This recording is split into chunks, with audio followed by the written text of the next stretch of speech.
नमस्कार दोस्तों, हमारी आज की कहानी। ननंद गुस्से से बोली, भाभी रिश्ता था ही नहीं तो खत्म कैसा।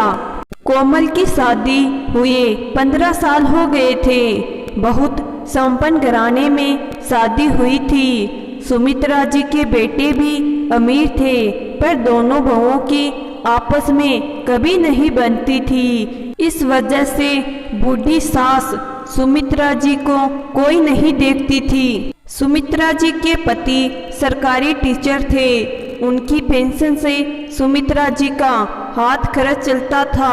दोनों बहुओं ने अपनी रसोई भी अलग कर ली, क्योंकि दोनों ही लालची और कामचोर थी। खाना सुमित्रा जी खुद ही बनाकर खाती थी। दोनों बेटे बहुओं की हामी में रहते थे। उन्हें बूढ़ी माँ की तकलीफ नहीं दिखती है। माँ की चिंता उन्हें बिल्कुल नहीं थी। बेचारी सुमित्रा जी घर का सारा काम करती। जब वो कभी अपने दोनों बेटों से बहुओं के अत्याचारों के बारे में बताती तो ये ही कहते, तुम्हारी उम्र हो गई, बस खाओ और कमरे में आराम से रहो, ये सब नाटक करना बंद कर दो। कोमल जब मिलने आती तो भाभी अपने अपने कमरे में दुबक जाती थी। जब तक कोमल अपने ससुराल नहीं जाती तब तक वो दोनों अपने कमरे में ही रहती थी। अपनी ननद को पानी तक का नहीं पूछती थी। कोमल जब आती अपना खाना और माँ का खाना साथ लाती और दोनों मिलकर साथ खा लेती थी। लेकिन भाइयों ने मना कर दिया, तुम माँ के लिए खाना मत लाया करो, वरना लोग क्या कहेंगे। फिर भी वो नहीं मानी। कोमल को बहुत दुख होता माँ की स्थिति पर। माँ को साथ चलने को कहती तो माँ मना कर देती, जैसे भी रखेंगे रह लूँगी। आज मकान के बंटवारे के लिए दोनों भाई बहन से बहस कर रहे थे। तुम हिस्सा क्यों मांग रही हो? संपन्न हो, तुम्हें क्यों चाहिए? हम तुम्हें हिस्सा नहीं देंगे। भाई, मेरा और माँ का पूरा हक है। 4 मंजिला मकान है, सबके हिस्से में 1 मंजिल आएगी। ऊपर की 2 मंजिलें तुम दोनों की, निचली 2 मंजिल माँ और मेरी होगी। तुम ये गलत कर रही हो। माँ हमारे साथ है, हम माँ को देखते हैं, खाना देते हैं, फिर माँ का हिस्सा क्यों? और तुम्हें किस बात की कमी है जो हिस्सा मांग रही हो? भाई, संपत्ति पापा की है।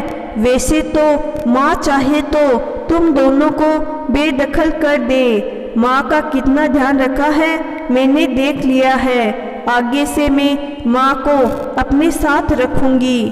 तुम दोनों को मैंने बहुत अच्छे से समझ लिया है। दीदी, फिर आपका हमारा रिश्ता खत्म हो जाएगा। बड़ी भाभी बीच में बोली, भाभी रिश्ता था ही नहीं तो खत्म कैसा?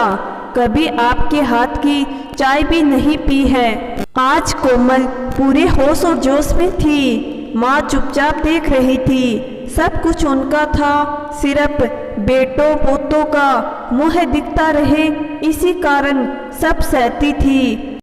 आज बेटी सम्मान दिलाना चाहती थी। कोमल ने साफ शब्दों में कह दिया, नीचे की दोनों मंजिल से तुम दोनों जल्द हट जाओ, वरना मैं तुम दोनों पर केस कर दूंगी।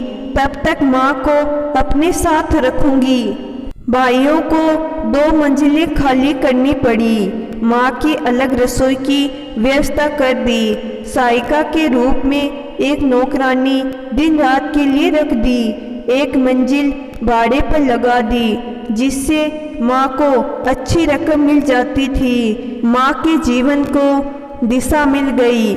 माँ पोते पोतियों दोहिते को तरह तरह के उपहार देती रहती। बच्चे नीचे आते रहते। दादी से उपहार मिलता देख बहुएं अब ज्यादा बहस नहीं करती। माँ घर पर अपनी सहेलियों के संग मिलकर सत्संग भजन में समय बिता देती। माँ में अब फिर ऊर्जा आ गई थी।